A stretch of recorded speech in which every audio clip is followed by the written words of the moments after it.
sembarang balam. Bersalamnya di tengah padang. Salam indah subarang salam. Salam istimewa anak orang Minang. Inang kasabui namonyo batampe di Mabarado.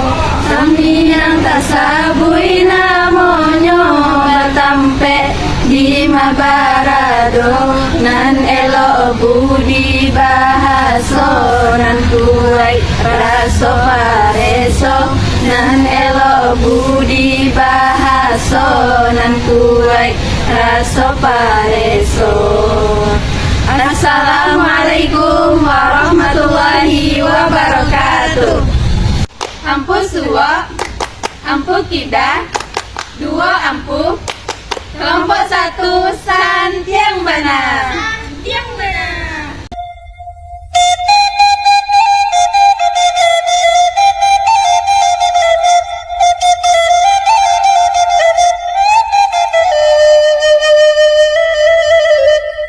Museum Bustanul Arifin atau PDIKM.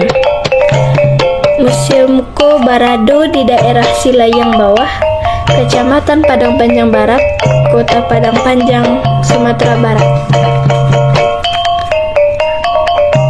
Latar belakang berdirinya Museum PDIKM Ko karena adanya asumsi dari masyarakat Minangkabau yang menyebutkan indah mempunyai bukti sejarah tertulis yang elok karena tak biasa jo budaya tutur secara turun-menurun. Pendiri Museum Ko adalah Bustanul Arifin, seorang Menteri Koperasi Republik Indonesia pada masa Orde Baru. Bangunan Ko berdiri di atas tanah seluas 2 hektar dan memiliki arsitektur yang unik di mana atapnya menyerupai tanduk kabau atau disebut gonjong yang berjumlah 7 buah. Rumah gadang Ko dirancang supaya tahan gempa, di mana tiang-tiangnya indak ditanam di tanah, melainkan bertumpu jo batu data yang kuat.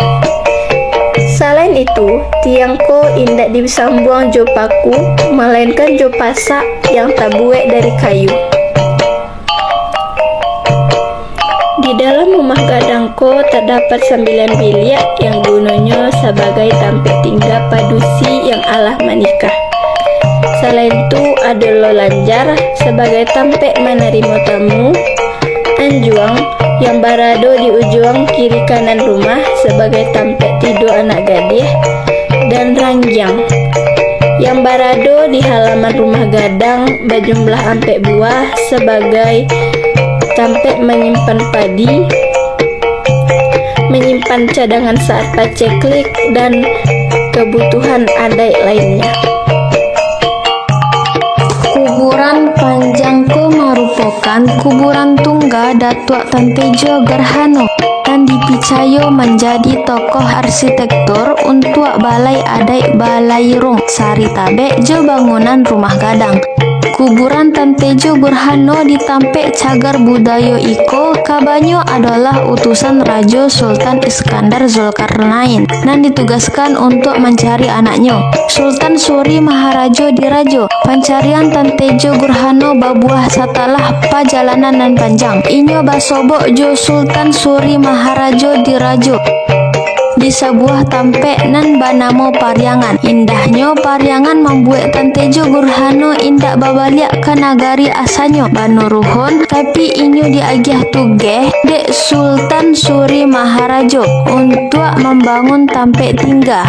Kecerdasannya dalam membuat rumah gadang membuatnya dinobatkan sebagai arsitek rumah gadang pertama di Minangkabau. Kuburan panjang Tan Tejo Gerhano adalah kuburan lama dan berukuran 25 kali 1,2 meter persegi. Namun ukurannya dapat berbeda-beda jika diukur berulang-ulang, sehingga panjangnya indak sama, dan itulah yang membuat kuburan panjang Ko unik. Kuburan-kuburan tu terbuat dari batu sungai. Batu nisan tu hanyalah batu sungai tanpa adonyo pangarajanyo. Di bebantang nan panjangko tumbuh batang kayu gadang. Makam Tan Tejo Gerhano terletak di Jalan Gadang, Kota Pariangan, sehingga sangat mudah untuk mencari jo menjangkau lokasi makamko. Ada 6 batang di atas makam sehingga tanah di atas makam menjadi rindang. Di sebelah timur daerah makam ada pula kursi-kursi nan tabuik dari batu sarupo 8 sandaran pungguang dan disusun secara baturik-turik, dan iko menunjukkan baso tampe iko pernah berfungsi sebagai tampe musyawarah nan dikenal jenama Medan nan Bapaneh. Jumlah 8 itulah nan disabui Ninyak Mama nan salapan, yaitu sebuah tampe nan banamo Balai Panjang. Pada lokasi iko terdapat juo gunduakan tanah lebih kurang tingginya 2,1 meter. Dipercaya merupakan penggalian makam dan akhirnya dijadikan tampe ibadah.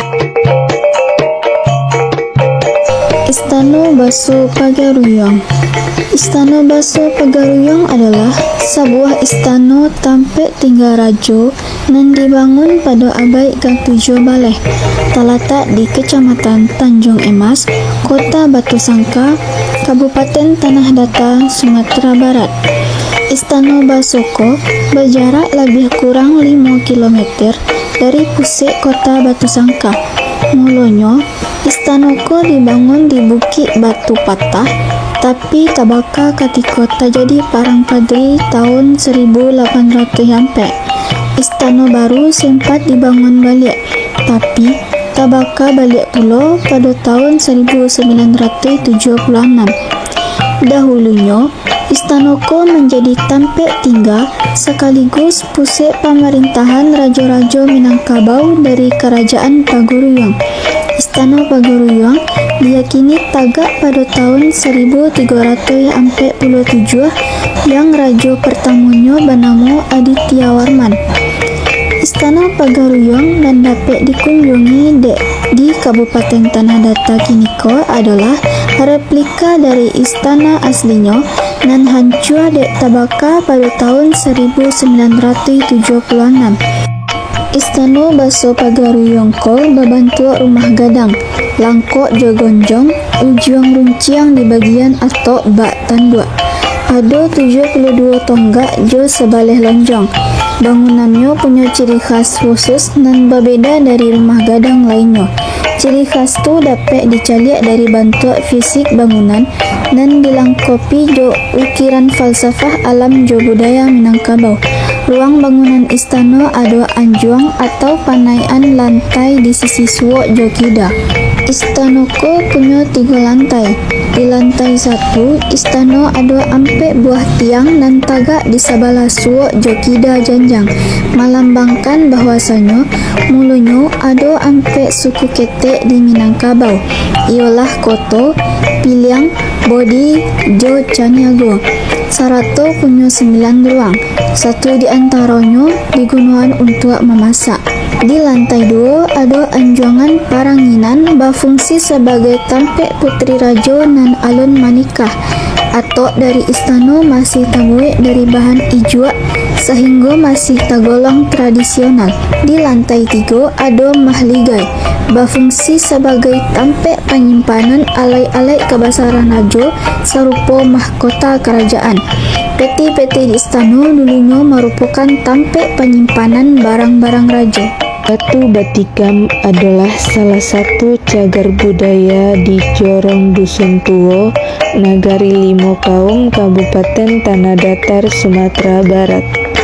Dalam bahasa Minangkabau, batu batikam artinya batu nan ditikam. Batuko ditikam oleh Datuk Perpatih nan Sabatang sebagai tanda damai jo Datuk Patumanggungan.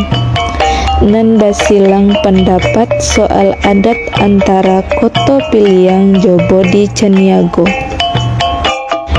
Batu Batikam merupakan bagian dari Medan dan Bapaneh, tempat basamo musyawarah Ninyak Mama di Nagari. Luas kawasan cagar budaya Batu Batikam lebih kurang 1.800 meter persegi. Di tangga-tangga medanan bapane, adoh batu batikam nan bentuknya hampir segitiga dengan ukuran 55 kali 20 kali 40 cm. Dibuat dari batu andesit.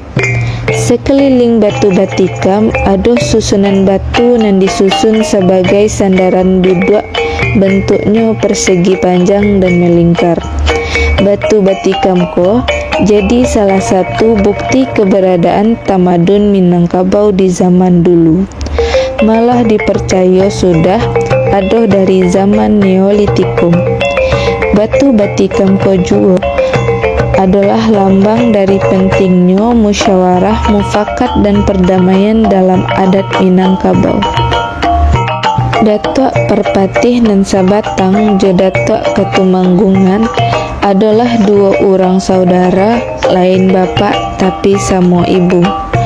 Datuk Perpatih lahir dari bapak nan cerdik pandai, sedangkan Datuk Ketumanggungan lahir dari bapak nan rajo-rajo otokrat. Datuk Perpatih nan membangkit semangat demokrasi dengan prinsip duduk samo rendah, tagak samo tinggi. Sedangkan Datuk Ketumanggungan membangkit sistem hierarki, berjenjang naik, bertangga turun. Karena perbedaan pendapat tu, mereka basilang pendapat coba lawan. Lalu sebagai tanda damai, Datuk Perpatih menikam batu tu dengan keris. Mako batu ko batikam dan balobang dari depan sampai belakang. Walaupun batu batikam adoh kesan seramnya, tapi kini jadi salah satu objek wisata dan menarik. Batu ko banyak dikunjungi orang. Karena keunikan sejarah dan makna nan dikandungnya, batu batikam memberi pelajaran penting tentang pentingnya mufakat dan damai dalam kehidupan masyarakat Minangkabau. Kan keripik di tepi sawah. Keripiknya jangan sampai jatuh. Wabillahi taufiq wal hidayah. Wassalamualaikum warahmatullahi